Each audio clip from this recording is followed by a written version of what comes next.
Hello friends, welcome back to my channel. जय श्री कृष्णा। चलिए शुरू करते हैं पंचमोध्याय श्री गीता का। पंचमोध्याय में अर्जुन उवाच, अर्जुन बोलते हैं, हे कृष्ण, आप कर्मों के संन्यास की और फिर कर्मयोग की प्रशंसा करते हैं, इसलिए इन दोनों में से जो एक मेरे लिए भांति भांति निश्चित कल्याणकारक साधन हो उसको कहिए। मतलब अर्जुन बोल रहा है श्री कृष्ण भगवान से कि जो मेरे लिए सही हो, उचित हो, वही वाला मार्ग मुझे अब बताइए।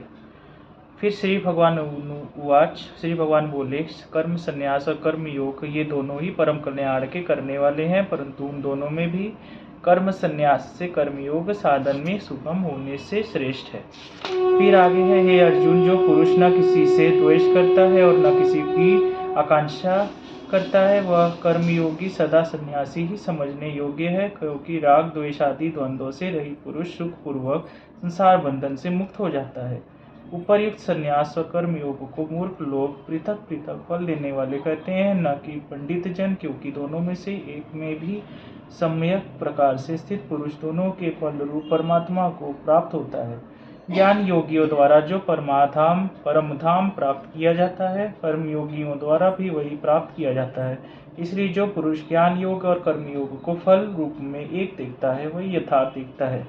परंतु हे अर्जुन, कर्म योग के बिना संन्यास अर्थात मन, इंद्रिय और शरीर द्वारा होने वाले संपूर्ण कर्मों में कर्तापन का त्याग प्राप्त होना कठिन है, और भगवत स्वरूप को मनन करने वाला कर्मयोगी परम ब्रह्मा परमात्मा को शीघ्र ही प्राप्त हो जाता है, जिसका मन अपने वश में है, जो जितेंद्रिय एवं विशुद्ध अंतःकरण वाला है और संपूर्ण प्राणियों का परमात्मा ही जिसका आत्मा है, ऐसा कर्मयोगी कर्म करता हुआ भी लिप्त नहीं होता। फिर आगे है, तत्व को जानने वाला सांख्य योगी तो देखता हुआ, सुनता हुआ, स्पर्श करता हुआ, सूंघता हुआ, भोजन करता हुआ, गमन करता हुआ, सोता हुआ, श्वास लेता हुआ, बोलता हुआ, त्यागता हुआ, ग्रहण करता हुआ तथा आंखों को खोलता हुआ और मूलता हुआ भी सब इंद्रियां अपने अपने अर्थों में रत रही है, इस प्रकार समझकर निसंदेह ऐसा माने कि मैं कुछ भी नहीं करता हूँ।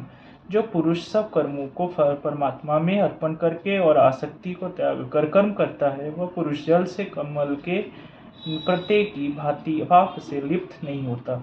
कर्मयोगी ममत्व बुद्धि रहित केवल इंद्रिय, मन, बुद्धि और शरीर द्वारा भी आसक्ति को त्याग कर अंतःकरण की शुद्धि के लिए कर्म करते हैं।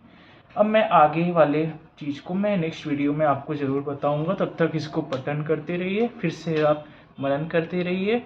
आगे फिर मैं नेक्स्ट वीडियो में आपको फिर से मैं भली भांति फिर से मैं प्यार से आपको समझाऊंगा, विस्तार पूर्वक फिर से मैं समझाऊंगा। तब तक के लिए नमस्कार, हरे कृष्णा दोस्तों, जय जय श्री राधे।